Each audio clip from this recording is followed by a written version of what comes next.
Welcome in, guys and gals. This is Baruch from GraphLinq, and today I'm going to show you guys how to purchase GraphLinq's token, GLQ. Currently, there are several ways on how to purchase GLQ. To make it easier, I'm going to break them down into three categories. The first way to purchase GLQ is through fiat currency. This method is on GraphLinq's website, so just click on the Go to Interface tab. Make sure you're connected to your wallet. If you don't know how to connect to your wallet, click on the tutorial on the cards to do so. Click on the tab above that says Buy GLQ with Fiat. Great, we're on the page. You can purchase GLQ using all of these payment methods that GraphLinq currently accepts. To purchase GLQ with any of these methods, you'll need to verify GraphLinq's Know Your Customer process, and then simply enter your ERC20 wallet address to receive GLQ.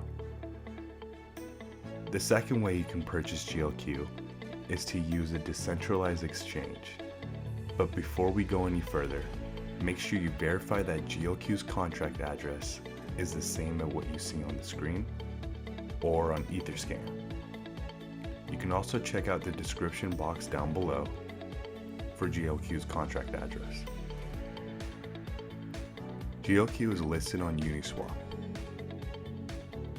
and 1inch. You can swap your ETH or ERC20 token for GLQ on these exchanges. You can also use your MetaMask wallet to purchase GLQ as well.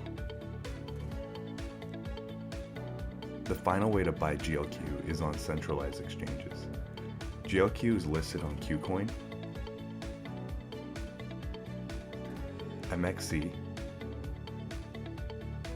and Gate.io.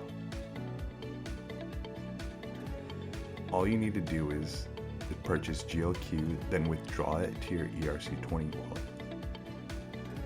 Look out though, make sure to check out GLQ's withdrawal fee on the centralized exchange that you're using. Okay guys, thanks for watching. That wraps up our video today.